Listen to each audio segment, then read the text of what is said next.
ISI ने call wall करा कि कामरान भाई ऐसा है कि वो तो हम उनको सपोर्ट कर रहे हैं और मेजर गौरव आर्या के खिलाफ उसको खड़ा कर रहे हैं आदिल राजा को। तो आप प्लीज उनको एक्सपोज ना करें और आप प्लीज सपोर्ट करें इसको।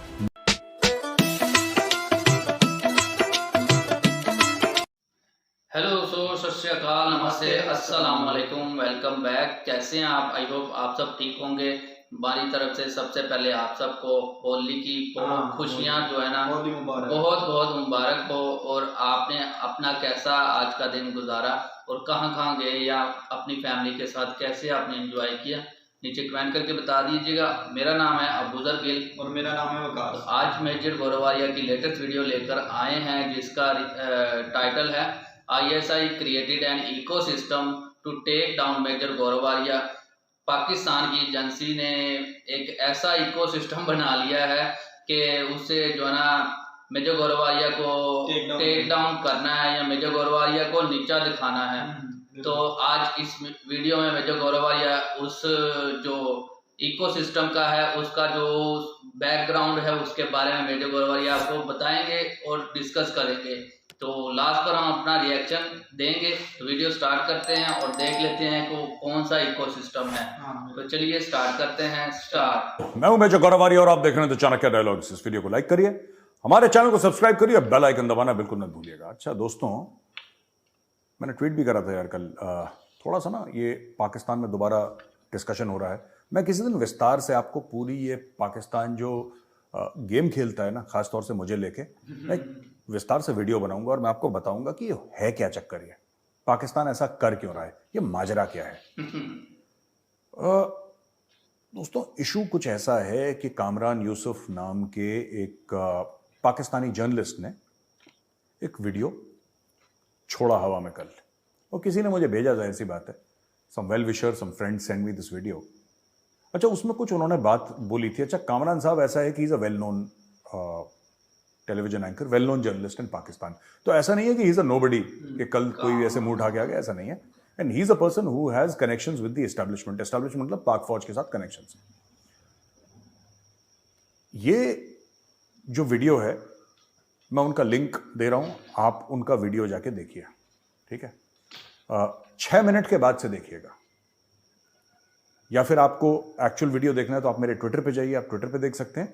लेकिन ये जो वीडियो के कुछ एक्सर्प्ट्स हैं, कुछ पार्ट्स हैं, ये मैं आपको इसमें भी दिखाता हूं। आप सिर्फ वॉइस सुनिएगा, क्योंकि कॉपीराइट इश्यूज हो जाते हैं, इसलिए वीडियो नहीं दिखाएंगे। आप सिर्फ वॉइस सुनिए और ये भाई साहब की फोटो देखिए, दैट्स इट, ठीक है। तो ये जो मेजर रिटायर्ड आदिल राजा है, इसको जनरल फैज़ के दौर में ISI ने हायर किया। और इनको हायर करने का मकसद क्या था कि वो 5th जनरेशन जो वॉरफेयर सो कॉल्ड उसी स्ट्रेटजी का एक हिस्सा था। क्योंकि आपको पता है ना कि भारत के अंदर एक इसी तरह के एक रिटायर्ड मेजर है, मेजर रिटायर्ड गौरव आर्या। वो अगर आप देखें तो एक टीवी शो के ऊपर इंडिया में प्रोग्राम भी करता है, वहाँ पे कमेंटेटर भी है, और पाकिस्तान के हवाले से वो काफ़ी सोशल मीडिया के ऊपर एक्टिव है। मतलब पाकिस्तान मुखालिफ प्रोपेगेंडा भी करता है बहुत ज़्यादा, और उसके बारे में कहा भी जाता है कि, और इसमें कोई हैरान कौन होने वाली बात नहीं है कि शायद वो रॉ का एक एसेट है और उसका ऑब्जेक्टिव ही यही है कि पाकिस्तान जो मुखालिफ प्रोपेगेंडा है उसको आगे लेके जाया जाए। तो पाकिस्तान के अंदर भी लोगों को ये ख्याल है कि क्यों ना हम मेजर रिटायर्ड गौरव आर्या के मुकाबले में पाकिस्तान के अंदर भी एक जो मेजर है रिटायर्ड उसको तैयार करें, जो एग्जैक्टली वही काम करे लेकिन पाकिस्तान के नुक्ते नज़र को आगे लेके आए। और जो मेजर रिटायर्ड गौरव आर्या जो प्रोपेगेंडा करता है, वो जो पाकिस्तान की तरफ से ये मेजर रिटायर्ड आदिल राजा जो है इसी तरह का प्रोपेगेंडा करे, और जो पाकिस्तान का नुक्ता नज़र है और जो मेजर फोकस है वो इंडिया के खिलाफ प्रोपेगेंडा करना था इसका मकसद। ये वीडियो यार कल का है, और इसमें कह रहे हैं कि एक कोई पाकिस्तानी रिटायर्ड मेजर है आदिल राजा। अब मेजर आदिल राजा से तो मैं कभी नहीं मिला, I have never met major Adil Raja, ना मैं उनको जानता हूं। कभी अगर किसी ने कोई वीडियो भेजा होगा तो भेजा होगा, मुझे याद नहीं, लेकिन मैं कभी उनसे, मेरा इंटरेक्शन नहीं हुआ है मेजर आदिल राजा से, मैं उनको नहीं जानता। अच्छा, तो क्या हुआ कि जब पाकिस्तानी ISI को, जो उनकी खुफिया एजेंसी है, और ISPR को, जो उनका प्रोपेगेंडा सेल है पाकिस्तानी फौज का, जब उनको ये लगा कि मेजर गौरव आर्या दिल्ली से बहुत कुछ बोल रहा है और बहुत इसका so called quote unquote propaganda चल रहा है और ये चल रहा है पाकिस्तान के खिलाफ, तो हम भी एक गौरवारिया तैयार करें, ये इनका प्लान था। तो इन्होंने साथ गौरवारिया तैयार करा मेजर आदिल राजा के रूप में। तो मेजर आदिल राजा को टेलीविजन के प्रोग्राम्स दिए गए कि आप टेलीविजन के प्रोग्राम्स करिए, क्योंकि मैं भी करता हूं टेलीविजन के प्रोग्राम्स। तो बोला कि साहब गौरवारिया की काट आदिल राजा है, आदिल राजा को टेलीविजन के प्रोग्राम्स दिए जाएं। तो उनको टेलीविजन के प्रोग्राम्स दिए गए, उनको सोशल मीडिया पे सपोर्ट करा गया। और जब उन्होंने एक दो बातें लिखी, जो मिस्टर कामरान जिनका ये वीडियो है, जिनकी आपने आवाज सुनी, इनको उनकी बात समझ में नहीं आई, तो फिर क्या हुआ कि then they started you know and one this gentleman Kamran objected to what Adil Raja had tweeted, so then they started calling him. ISI ने कॉल वॉल करा कि कामरान भाई ऐसा है कि वो तो हम उनको सपोर्ट कर रहे हैं और मेजर गौरवारिया के खिलाफ उसको खड़ा कर रहे हैं, आदिल राजा को। तो आप प्लीज उनको एक्सपोज ना करें और आप प्लीज सपोर्ट करें इसको। तो फिर वो बात आई गई होगी। फिर क्या हुआ, बीच में इमरान खान का मामला आता है, और इमरान खान का मामला आते ही major Adil Raja, according to mister Kamran, मुझे नहीं पता, I have no idea, but according to Mr. Kamran, ये आदिल राजा साहब जो हैं, major Adil Raja, formerly of the Pakistan army, ये जाते हैं और ये अपनी ही फौज के खिलाफ बोलना शुरू कर देते हैं और बहुत बड़ा सरदर्द बन जाते हैं अपनी फौज के लिए, अपनी चीफ के खिलाफ, इसके खिलाफ, उसके खिलाफ। ये प्रो इमरान खान हो जाते हैं और उस नैरेटिव को लेके चलते हैं। तो इनके ऊपर प्रेशर आता है, फिर ये लंदन चले जाते हैं। जाहिर सी बात है, पाकिस्तान में there would be some problems, life को थ्रेट हो सकता है, कुछ भी हो सकता है। So then he goes to, तो ये स्टोरी सुनाई है। अब देखो ना यार, देखो ये जो कहते हैं कि गौरवारिया प्रोपेगेंडा करता है, मैं कोई प्रोपेगेंडा नहीं करता। आपने देखा होगा जो ट्वीट भी है मेरे, 90% ट्वीट्स, राइट, 90-95% जो मेरे ट्वीट्स होते हैं उसके नीचे कोई न्यूज आर्टिकल होता है, राइट। और ज्यादातर अगर पाकिस्तान के ऊपर बोल रहा हूं तो पाकिस्तानी न्यूज आर्टिकल होता है, कभी कभी इंडियन भी होते हैं, कभी कभी फॉरेन भी होते हैं, लेकिन majority of the articles that I quote, और मैं अटैच करता हूं कि मैं इसके ऊपर ये कमेंट कर रहा हूं क्योंकि ये आर्टिकल अटैच्ड है। तो उससे क्या होता है कि एट्रीब्यूशन हो जाता है, उससे आपको पता है कि यार मेजर गौरवारिया जेन्युइन बात कर रहा है, हवा में बात नहीं कर रहा। ऐसे बहुत लोग हैं सोशल मीडिया पे जो कुछ भी बोल देते हैं कि मुझे पता लगा है, ये सीक्रेट मीटिंग हुई थी और ये हुई थी, मुझे पता है कि ये खुफिया एजेंसी ने इस तारीख को ये सूटकेस दिया उसको, उसमें इतने पैसे थे। ये सब फालतू की बकवास है, ठीक है। और ना मेरे पास ऐसी कोई नॉलेज है, ना मेरी ऐसी कोई जानकारी है। मैं तो पाकिस्तानी न्यूज़पेपर पढ़ के आपको बताता हूं कि ये लोग ये कर रहे हैं, और फिर मेरा एनालिसिस है, फिर मेरे कॉन्टैक्ट्स हैं, फिर जो मेरे जर्नलिस्ट फ्रेंड्स हैं वहां पे, या कोई भी हैं जो मुझे खबर देते हैं। लेकिन वो भी खबर मैं आपको ऐसे नहीं लाके देता कि किसी ने पाकिस्तानी ने मुझे खबर बता दी और मैंने आपके सामने नहीं, because you expect genuine news from me. आपको लगता है कि मेजर गौरवारिया का चैनल है द चाणक्य डायलॉग्स, अगर हम इसको देखेंगे तो हमें सच पता लगेगा। और सच कैसे पता लगेगा कि आपको एट्रीब्यूशन चाहिए, यानी कि यार ये न्यूज आर्टिकल है जिसको कोट कर रहे हैं तो दिखाओ सबके सामने, झूठ क्या बोलना है इसमें। तो ये सब इनको लगा कि पाकिस्तानियों का ISI को लगा, तो फिर ये थ्रेट्स भी मेरे पास आना काफी शुरू हुई उस जमाने में। अभी भी आती हैं थ्रेट्स कि हम तुम्हें मार देंगे, तुम्हारे परिवार को मार देंगे, इसको मार देंगे, उसको मार देंगे। दुनिया भर के लांछन मेरे ऊपर कि इसने कश्मीर में इतने लोगों को मार दिया और इसने ये कर दिया, वो कर दिया, पता नहीं क्या क्या दुनिया भर की चीजें, कभी विस्तार में आपको बताऊंगा। तो मैं सिर्फ कहना चाहता हूं यार, देखो आप, अगर मैं झूठ बोल रहा हूं, अगर मेजर गौरवारिया ने फॉर एग्जाम्पल कोई भी अगर झूठ बोला है तो मैं तो हार ही जाऊंगा ना। आपको कोई मेजर आदिल राजा मेरे खिलाफ खड़ा करने की जरूरत ही नहीं है, क्योंकि अगर मैं झूठ बोल रहा हूं तो मैं हार जाऊंगा। आज नहीं तो कल, नहीं तो परसों, नहीं तो एक साल के बाद मैं हारूंगा, मैं जीत नहीं सकता। झूठ के पैर इतने लंबे नहीं होते कि वो दौड़ता रहे, वो झूठ गिर जाता जमीन पर। और अगर मैं सच बोल रहा हूं तो आप मुझे हरा नहीं सकते। आप 10 मेजर आदिल राजा खड़े कर दो, आप मुझे नहीं हरा सकते। बात यह नहीं है कि गौरवारिया की क्या कैपेबिलिटी है, बात यह है कि गौरवारिया सच बोल रहा है कि झूठ बोल रहा है। एंड ये बाइनरी है ना, जिसको साइंस में कहते हैं ना बाइनरी, आपने पढ़ा होगा 0 और 1। दिस इज अ 0 और 1 scenario, this is a binary scenario. अगर मैं झूठ बोल रहा हूं तो मैं हार जाऊंगा, अगर मैं सच बोल रहा हूं तो आप पूरी फौज सामने खड़ी कर दीजिए, वो फौज हार जाएगी। It's a question of truth and lies. तो जो पाकिस्तानी देख रहे हैं वो जरूर कमेंट्स में लिखें और जरूर ये बात सोचने की कोशिश करें कि what is the truth here, सच के पीछे जाना चाहिए। अच्छा, ये और कुछ खबरें हैं हमारी। 9 लोग बलूचिस्तान में एक सुसाइड अटैक हुआ है, धादर तहसील में, कच्ची डिस्ट्रिक्ट, बोलान एक जगह है उधर। और according to interior minister Rana Sanaullah, the blast occurred at 10 AM on the Kambri Bridge in the area bordering CB and Kachchi districts. He said the policeman was returning to Quetta from Dadar, where the Balochistan Constabulary personnel, a department of the provincial police force that provides security at important events and in sensitive areas, including jails, was posted for duty at CB Cultural Festival. The van collided with a motorcycle which was being driven by a suicide bomber. As a result, 9 people were martyred, out of which one was a civilian. अच्छा जी. और 13 और लोग इसमें घायल हो गए. Basically एक cultural event हो रहा था. सीबी कोई जगह होगी इनकी बलूचिस्तान में, सीबी. तो सीबी में कल्चरल इवेंट हो रहा था और उस कल्चरल इवेंट में क्या हो गया कि ये लोग गए होंगे और उसके बाद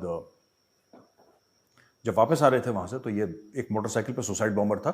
उसने अपनी मोटरसाइकिल गाड़ी में इनकी मार दी, खुद भी मर गया, इन सब लोगों को ले गया. Very unfortunate, but this is the thing that is happening in Balochistan, in Pakistan, many places. Unfortunately this is what is happening. और यही जो हिलरी क्लिंटन बोलती थी ना, स्नेक्स इन द बैकयार्ड वाली फेमस स्पीच है उसकी, कि जैसा बोगे वही फल काटोगे यार. जो तुमने बोया है ना, तुमने बबूल बोया है, तो उसमें आम या फिर पपीता या नारंगी तो नहीं होगा, उसमें बबूल का ही फल आएगा. फिर वो कटीला फल, जहरीला फल वही आएगा यार. तो यही तुमने बोया है. अब तुम 10 बार लोगों को कह दो कि रॉ की साजिश है और इंडिया की साजिश है और ये अफगान इंटेलिजेंस की साजिश है और यहूदियों की साजिश है, अमेरिकियों. साजिश वाजिश नहीं, खुद की आप लोगों की नालायकी है. आप लोग निकम्मे हैं, आप लोग नालायक हैं. मुल्क आपने ले लिया जिद में कि मुल्क बनाना है, पाकिस्तान बनेगा. चलाना आपको आता नहीं है. ठीक है, जैसे बच्चा होता है ना कि नहीं मुझे खिलौना चाहिए, जमीन पे लेट जाता है तो माँ बाप कहते हैं यार ठीक है यार, दो दे के खत्म करो. आपने देखा होगा ना शॉपिंग मॉल में, बच्चे नहीं देखे आपने, जो बदतमीज टाइप के बच्चे होते हैं जो पेरेंट्स को एम्बैरेस कर देते हैं पब्लिकली. शॉपिंग मॉल के फ्लोर में लेट जाएंगे, हाथ पैर पीटने लगेंगे, है ना. कभी कभी दिखते हैं कि नहीं मुझे चाहिए, फिर उसको ले जाते हैं. तो ऐसे तो इन्होंने, जिन्ना ने जमीन पे लेट, जिन्ना वही बच्चा था, ठीक है ना, जिसने पीट के शॉपिंग मॉल का कि माँ बाप से बोला कि नहीं मुझे पाकिस्तान चाहिए, मैं सांस रोक लूंगा, मैं पानी नहीं पीऊंगा, मैं खाना नहीं खाऊंगा, मैं घर नहीं जाऊंगा, मैं घर से भाग जाऊंगा. तो बोला ले यार, ले ऐश कर. और पाकिस्तान मिल गया. Now for 75 years they don't know what to do. Pakistan तो मिल गया, अब उसका करना क्या है इनको ये नहीं पता.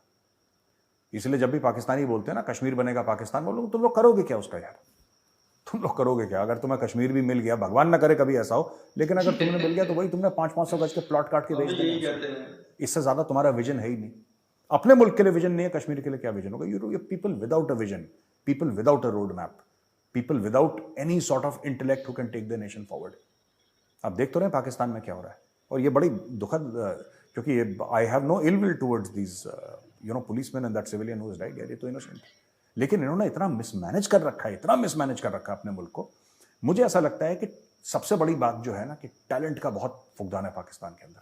जबकि मैंने बड़े टैलेंटेड पाकिस्तानीज देखे हैं, but because I have never been to Pakistan in my life, मैं तो वैसे लाइन ऑफ कंट्रोल एक आध बार गलती से पार कर लिया था मैंने, बट मतलब I have never been to the cities of Pakistan. वो भी थोड़ा ही सा गया था. सो मैंने तो कभी पाकिस्तान में से गया नहीं, so I don't know. But इन लोगों ने जिस तरीके से अपने देश को मिसमैनेज करा है ना यार, इट्स वेरी शेमफुल यार. ऐसा लगता है कि वही चीज़ है कि बच्चे को खिलौना मिल गया, अब बच्चे को ये नहीं पता इस खिलौने से खेलना है, इसको तोड़ना है, इसको फेंकना है, इसको खाना है. बच्चे को नहीं पता, बस वो लात मारे जा रहा है खिलौने को. So this is the way they have treated Pakistan like a toy. And this unfortunate deaths of so many people is a result of that incompetence and lack of vision in the leadership of Pakistan. है जी? बिल्कुल. अच्छा. इमरान खान को वो Toshakhana case में arrest करने की बात चल रही है. इमरान खान ने बोला कि मेरा अरेस्ट सस्पेंड करवा दो, मैं अरेस्ट नहीं होना चाहता हूं. उन्होंने बोला नहीं जी आप अरेस्ट होंगे. और राणा सनाउल्लाह ने बोला है कि अच्छा, जो मैं बोल रहा था ना कल, मैंने बोला था ना इमरान खान भाग गया था बगल वाले के घर में, वो राणा सनाउल्लाह ने ये बोल दिया. देखो, जो पाकिस्तान का होम मिनिस्टर है. और जो आसिफ अली जरदारी है, बिल्लो रानी का बाप, उसने क्या बोला कि ये तो पुलिस वाले बेवकूफ थे. अगर इमरान खान के बेडरूम में जाते और बिस्तरे के नीचे देखते तो खान वहीं पे मिलता. कह रहे हो तो उसने मजाक में बोला था, लेकिन fact of the matter is ये बगल वाले के घर में भाग गया. ये राणा सनाउल्लाह कह रहा है, जो होम मिनिस्टर है पाकिस्तान का ना, मिनिस्टर ऑफ इंटीरियर बोलते हैं लोग. तो वहां पे इमरान खान भाग गया. और मैं फिर से सोचता हूँ यार कि इमरान खान, मैं सबसे बड़ा लीडर हूँ, मैं पाकिस्तान का सबसे बड़ा लीडर हूँ. लीडर मतलब जो लीड करता है. लीड कौन करता है? लीड आगे से करा जाता है. सबको बोला जेल में जाओ, खुद बिस्तरे के नीचे, खुद नेबर के घर में. पता नहीं यार क्या है. ऐसे ऐसे तो लीडर है, इसीलिए तो बेड़ा गर्क हो रखा है इस मुल्क का. ऐसे इनके लीडर हैं यार. जुल्फिकार अली भुट्टो था. You should not talk ill about the dead, he is no more. But Zulfikar Ali Bhutto ने बोला था हम एटम बम बनाएंगे चाहे 1000 साल तक हमें घास खानी पड़े. Even if you have to eat grass for 1000 years, we will build the bomb. चलो अच्छी बात है, आपने बॉम्ब बना लिया. घास खाई किसने?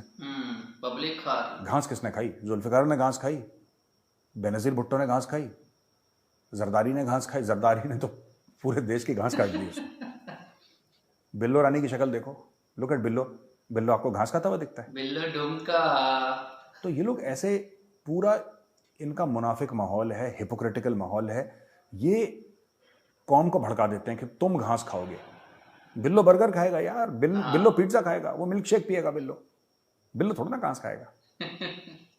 घास तो वो खाएगा जो रेडी चलाता है, लॉलीपॉप खाएगा बिल्लो। जो किसी दुकान में काम करता है, जो दिहाड़ी का मजदूर है, वो घास खाएगा, वो घास खाएगा। बिल्लो बर्गर खाएगा। तो ये पाकिस्तान का एक माहौल बन चुका है वहां पे। You know all these problems, Imran Khan running away, the leadership is like that. और इमरान खान ने तो वही काम करा जो नियाजी ने करा था। मैं अक्सर बोलता हूं ना आपको, वो जनरल ए के नियाजी जो ढाका में जिसने सरेंडर करा था, वो भी नियाजी था मियाँ वाली का। ये भी नियाजी है मियाँ वाली का। ये सब नियाजी एक ही टाइप के मियाँ वाली के ना नियाजी। ये सब के सब यही काम करते हैं। कोई सरेंडर कर रहा है, कोई भाग रहा है। और बोलने में इनकी बोली देखो यार, बाय गॉड, इमरान खान जो बोलता है मुंह से, आप देखो, आपको ऐसा लगेगा यार क्या ये आग उगल रहा है, ये तो खा जाएगा सबको। और पुलिस का कंटिजेंट आया और खान साहब फुर, living up to his name of Niazi of Mianwali. अच्छा, IMF seeks Pakistan credible assurance on external financing for loan revival. अच्छा, ये बड़ी इंटरेस्टिंग चीज है। The country has completed almost all of the prior actions except for the external financing requirement of the IMF. Wanted it for clearing 1.1 billion. ठीक है ना? All IMF program reviews require firm and credible assurances that there is sufficient financing to ensure that the borrowing members' balance of payment is fully financed over the remainder of the program. Pakistan is no exception. ठीक है? अब इशाक डर क्या कह रहा है कि said last week that external financing assurance was not one of the IMF's conditions for clearance of the funding. He said Pakistan needed 5 billion in external financing for the balance of payment deficit in the current financial year ending June 30, adding that IMF believed it should be 7 billion. Long-time ally China is the only country that has so far committed a refinancing of 2 billion. अच्छा जी, basically क्या है कि जो आपने loan लिए हैं आप वापस करोगे, आपको क्या गारंटी आप वापस करोगे, कैसे वापस करोगे? तो आपके पास फाइनेंसिंग होनी चाहिए ना उसके लिए। अब इशाक डर ये कह रहा है कि नहीं यार, नहीं, पहले तो ये बात नहीं हुई थी, पर अब आई बिलीव पाकिस्तान मान चुका है कि हाँ ठीक है, हम करेंगे, ये भी करेंगे। क्योंकि अगर उनको 1.1 बिलियन जो मुकेश अंबानी का घर बना है ना, एंटीला, वो भी इससे ज्यादा महंगा है जितना पूरा पाकिस्तान को तिगड़ी का नाच नचा दिया IMF ने फॉर दैट 1.1 बिलियन, उससे महंगा अंबानी का घर है यार। इतने कम पैसे के लिए देखो पूरी कौम को उन्होंने फट्टे पे लेटा दिया। This is leadership. मैं आपको बता रहा हूं, आप कभी पढ़िएगा the concepts of leadership, you will realise that Pakistan is a country without a compass. GPS काम ही नहीं करता पाकिस्तान। जीपीएस मतलब एक, मैं मुहावरतन बात बता रहा हूं, there is no sense of direction, left जाना है कि राइट जाना, और चलते चले जा रहे हैं। अब करेंगे लोग, पैसा वापस देंगे। Pakistan seeks confirmation from Saudi Arabia on additional deposits. अब ये सऊदी अरेबिया के पास पहुंच गए कि हमें 2 अरब और पैसा दे दो, 2 अरब डॉलर हमें पैसे और चाहिए। और फिर ये वर्ल्ड बैंक के पास चले गए, 950 million, almost 1 Arab world bank से मांग रहे हैं ये लोग, और एशियन इंफ्रास्ट्रक्चर इन्वेस्टमेंट बैंक से पैसा मांग रहे हैं, ठीक है, और इंटरनेशनल मॉनेटरी फंड से तो मांग ही रहे हैं। वी आर होपफुल, हम उम्मीद से हैं। A government official dealing with IMF replied when asked about the development, world bank. अच्छा, ठीक है, अब आ गया समझ में। तो भैया ये है कि ये चौतरफा मांग रहे हैं, चौतरफा मांग रहे हैं, 2 तरफा नहीं। वहां पे भी इंडियन बैठे हैं, यहां पे भी इंडियन बैठे हैं, हर जगह इंडियन बैठे हैं। अब देख लो इनको देना है कि नहीं देना। मैं तो कह रहा हूं अजय मत देना, गीता आप भी मत देना लोन। ये वापस नहीं करने वाले, झूठ बोलते हैं लोग, बाकी आपकी मर्जी। ऑलराइट, तो अब हम आते हैं Qatar to help Pakistan tackle economic challenges. Shahbaz Sharif गया, वहां पे लेट गया शेख के पैरों पे और बोला, ये शेख इधर तो देख। शेख ने देखा उसको, ये क्या कह रहा है, कहां हो आप शहबाज शरीफ आप कहां हो? शेख ने पूछा, तो शहबाज शरीफ ने बोला, जमीन पे देखो, सैंडल के पास। हम सैंडल के पास लेटती है तुम्हारे, तुम ऊपर क्या देखता है शेख, हम तो नीचे है। तो शेख ने ऐसे देखा, करे शहबाज भाई उठो इधर बैठो, तुम नीचे क्यों लेटता है? तो कहता है नीचे ही पैसा मिलता है। Qatar to help Pakistan tackle economic challenges. ये कोई टैकल इकोनॉमिक चैलेंजेस नहीं है, सीधा भीख मांगने गया था। ये झूठ क्यों बोलते हैं? बट ना जब आप डिप्लोमेटिक लैंग्वेज में भीख मांगते हो ना, वो भी बड़ी प्यारी चीज है। अब देखो ना डिप्लोमेटिक, मैं आपको बताता हूं। अगर ये नॉर्मल भीख मांगे, ठीक है, नॉर्मल कोई बंदा भीख मांगे तो मौला के नाम पे दे दे मौला के नाम पे दे दे, ये नॉर्मल भीख है। भगवान के नाम पे दे दे, ये नॉर्मल भीख है। पाकिस्तानी भीख कैसे मांगते हैं? टाई पहन के। ये देखो, ये कह रहा है the prime minister's office, Shahbaz Sharif का ऑफिस कहता है the emir reiterated his role to continue Qatar's complete cooperation and support for the development and progress agenda of Pakistan. Development and progressive agenda of Pakistan. आपको लग रहा होगा पता नहीं कौन सी डील साइन कर रहा है। ये एक्चुअली भीख है, लेकिन अंग्रेजी में, डिप्लोमेटिक अंग्रेजी में ये ऐसी साउंड करती है। ये इसने बोला है ना डेवलपमेंटल एजेंडा ऑफ पाकिस्तान, है ना। ये एक्चुअली अगर आप इसको उर्दू हिंदी में ट्रांसलेट करें तो इसका ट्रांसलेशन ये है कि मौला के नाम।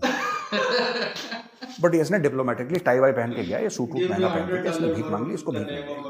ठीक है, तो मुबारक हो शहबाज शरीफ, तुम्हें पाकिस्तान नहीं आता चलाना, तुम्हें कुछ नहीं आता चलाना, लेकिन मांगने में तुम्हारी इमरान खान की टक्कर है बेटा। तुम लोग मांग के पाकिस्तान को और आगे खींचते चले जाओ, डेली मांगो। इनका काम ही है जहाज पकड़ो मांगो, जहाज पकड़ो मांगो। अब इनके 3-4 जहाज इन्होंने हैं, एक बिलावल मांग रहा है, एक आर्मी चीफ मांग रहा है, एक ये मांग रहा है, एक इशाक डर मांग रहा है। सब इशाक डर जो है ना इनका फाइनेंस मिनिस्टर, वो IMF इन सबसे मांगता है, ठीक है, जो इंस्टीट्यूशंस हैं मल्टीलैटरल इंस्टीट्यूशन, उसका उससे बिलावल अलग लेवल पे मांग रहा है, फाइनेंस मिनिस्टर लेवल पे। प्राइम मिनिस्टर जो PM लेवल पे मांग रहा है, आर्मी चीफ दूसरी आर्मी से भीख मांग रहा है। कह रहा कोई छोड़ना मत, मैं बता रहा हूं। अब पाकिस्तान की CPWD जो है वो दूसरे देश की CPWD से मांग रही है, तो जैसा मैंने बोला उनका आर्मी चीफ दूसरी आर्मी चीफ से मांग रहा है। अब ये होगा पाकिस्तान में कि जो इनका वो होगा ना, क्या नाम कहते हैं, पाकिस्तान की CPWD, वो दूसरे देश की CPWD से मांगेगी। पाकिस्तान इंटरनेशनल एयरलाइंस किसी और इंटरनेशनल एयरलाइन से मांगेगा। ठीक है, पाकिस्तान का बिजली विभाग है दूसरे देश के बिजली विभाग से। सबको बोल दिया कि भाई तुम्हारा जो काउंटर पार्ट है दूसरे देश में, तुम उससे मांगो, हम सब मिलके मांगेंगे, है ना। जब हम सब मिलके मांगेंगे तभी तो आगे बढ़ेगा पाकिस्तान। तो सबको लगा दो भीख मांगने में। ये हो रहा है वहां पे यार। अच्छा, एक बड़ी इंटरेस्टिंग चीज आई है कि जापान से खबर है, ठीक है, Japan will cease to exist if it can't slow a fall in its birth rate that threatens to wreck the social safety net and economy. According to the advisor to Prime Minister Fumio Kishida, Japan में actually क्या हुआ कि जितने लोग पैदा हुए थे दोस्तों, उससे दुगने की डेथ हो गई। यानी कि बर्थ रेट है ना जापान में, वो फॉल हो गई है। जापान में बच्चे नहीं हो रहे। तो वो कह रहे हैं कि यार हमारा मुल्क खत्म हो जाएगा जब इतने लोग, क्योंकि वहां पे जो एवरेज एज है जापानीज की वो बहुत ज्यादा है। जीते लंबा हैं वो लोग, क्योंकि हेल्दी लाइफस्टाइल है, ये सब ना, पीसफुल लोग हैं, अच्छे लोग हैं, तो उनकी उम्र तो ज़्यादा है, लेकिन क्या हुआ है कि बच्चे ही पैदा नहीं हो रहे जापान में। तो ये एक बड़ी, ये इंडिया का बहुत अच्छा दोस्त है जापान, हम लोग पार्टनरशिप करते हैं, ये सब ठीक है, लेकिन बात यह है कि जापान का ये क्राइसिस है। इसके बारे में सोचिएगा कि जो मुल्क है जो कि फर्स्ट वर्ल्ड कंट्री है, नंबर 1 पे जापान का पासपोर्ट आता है, by the way, number 1 world का नंबर 1 पासपोर्ट है जापान का। उस पासपोर्ट को मतलब अब क्या ही कर लोगे यार उस, जब आप, वो कह रहा है कि आपका मुल्क खत्म हो जाएगा अगर, क्योंकि नई पीढ़ी आई नहीं रही वहां पे, तो लोग इंसेंटिवाइज कर रहे हैं वहां पे कि पॉपुलेशन बढ़े, तो इंसेंटिवाइज कर रहे हैं वहां पे। तो ये प्रॉब्लम इस वक्त जापान में चल रही है। मैंने सोचा एक छोटी सी गुजरती खबर थी, लेकिन it's very important from a national security perspective, तो मैंने बोला कि आपके साथ इस खबर को जरूर बांटूंगा। अच्छा दोस्तों, अब हम आते हैं अपने favourite round, question and answers पे। सबसे पहला सवाल है कुंज शाह से। शाह साहब जय हिंद। ये कहते हैं Jai Hind major, I am working as a consultant for an IT company. When the entire world knows that Pakistan is a corrupt nation along with hosting terrorism, then why other nations like Saudi and UAE are supporting Pakistan by still giving them financial aid, just like recently Saudi has given them $2 billion?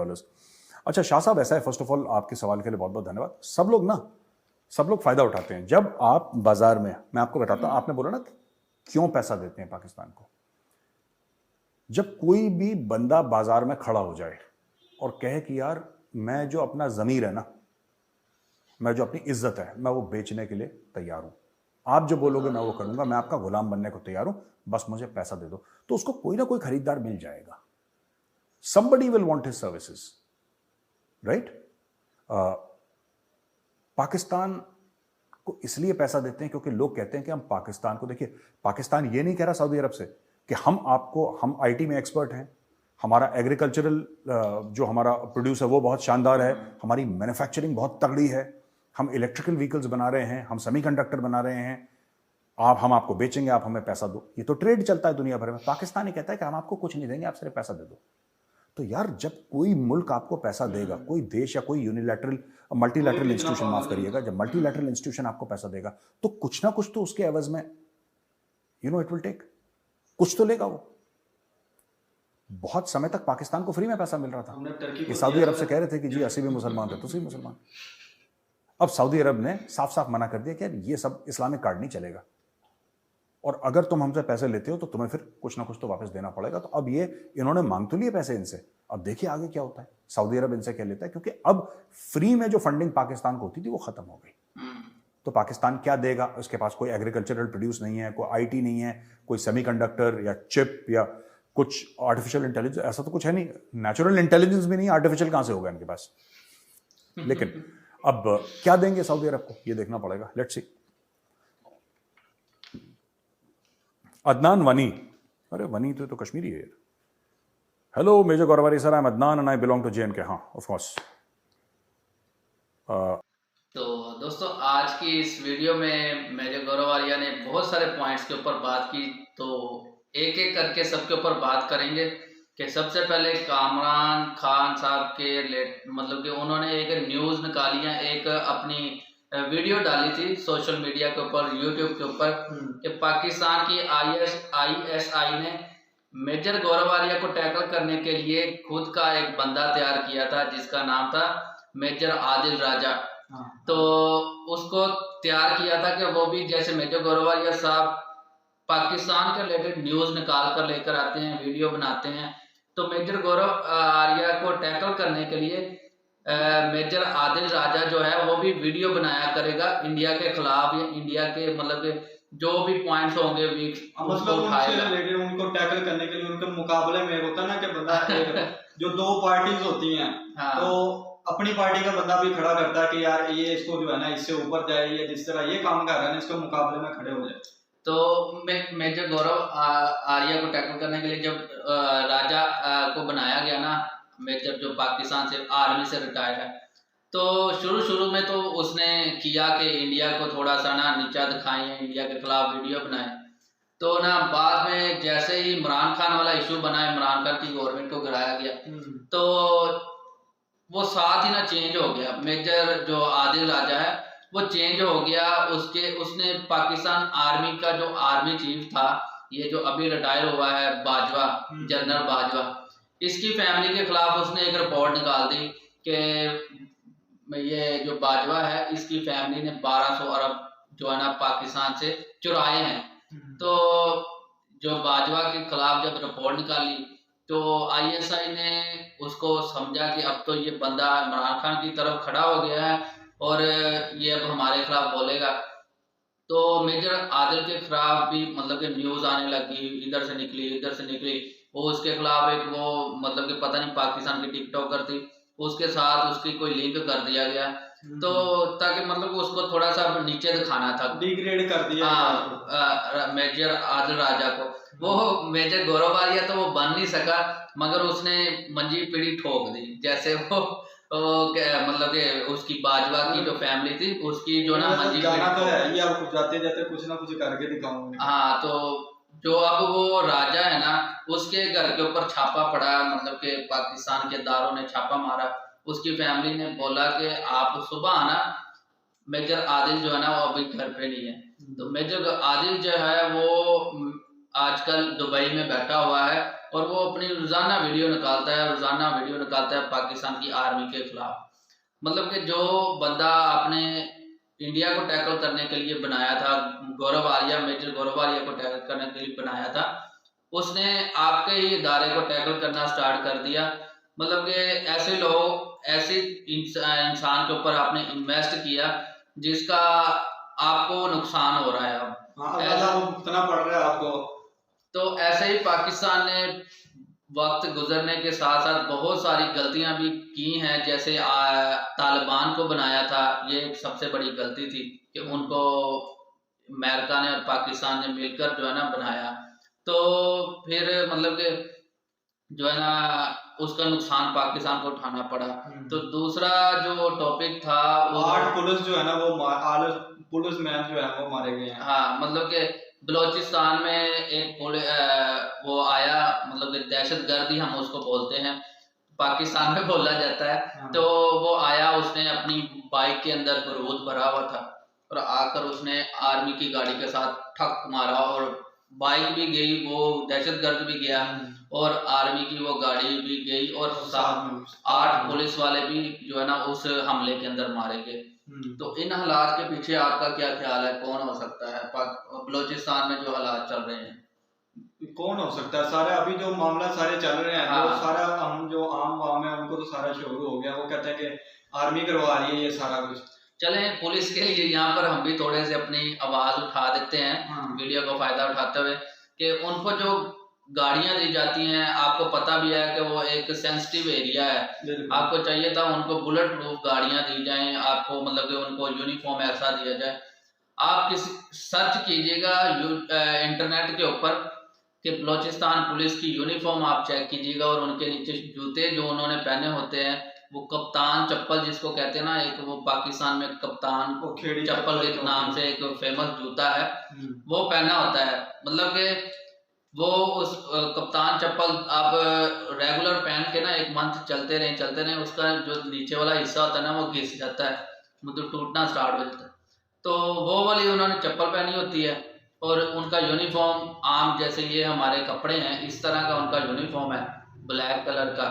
तो क्या कपड़े में इंसान भागकर या फिर उसको भागना पड़े या किसी का पीछा करना पड़े, कभी भी नहीं भाग सकता। तो आपने उनको बचाना है, उनकी जिंदगी को बचाना है, तो फिर उनको जो गाड़ियां दी जाएं वो भी बुलेट प्रूफ हो सब कुछ।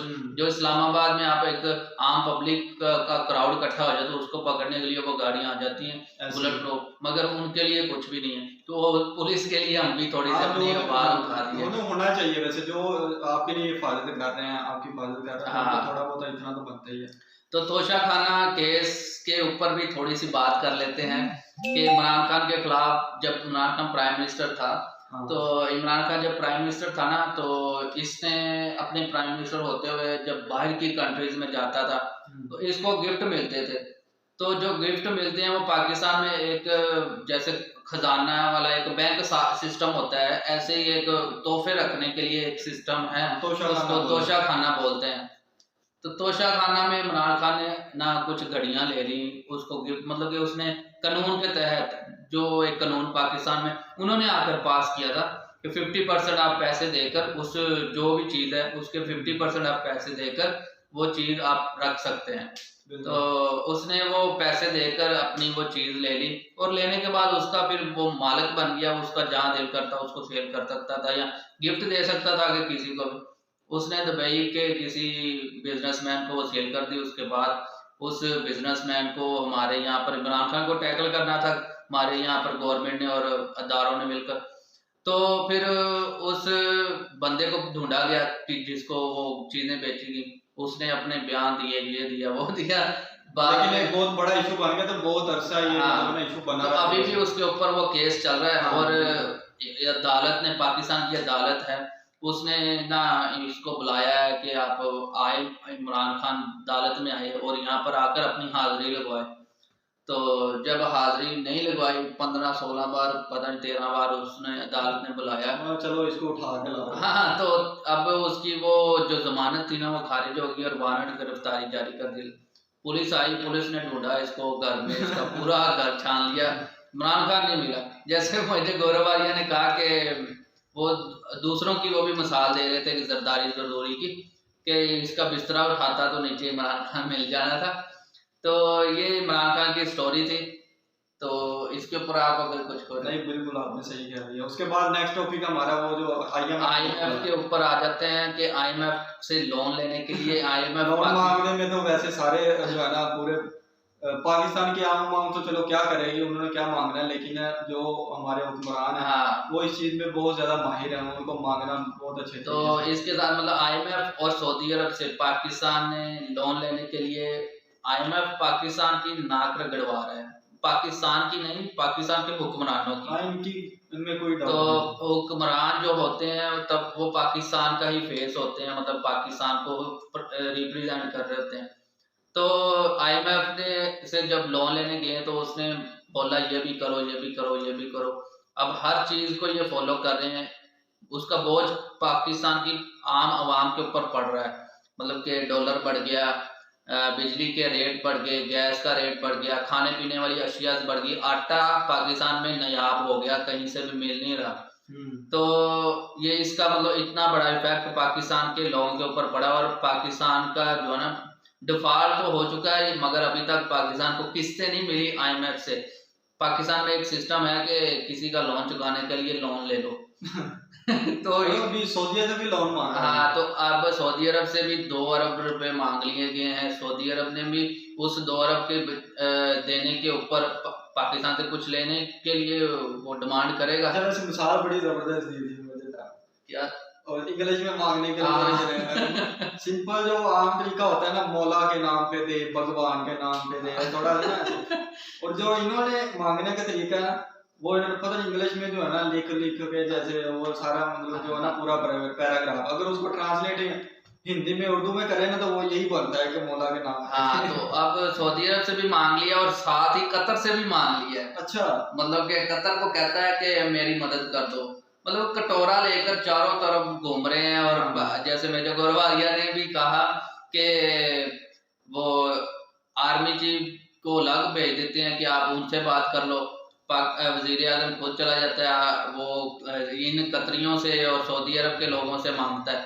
और जो वो साका है, वो पैंचर लगाने वाला बंदा, जिसको वो कहते हैं कि वो पैंचर लगाने वाला बंदा, उसको इसका वजीर खजाना बना दिया गया।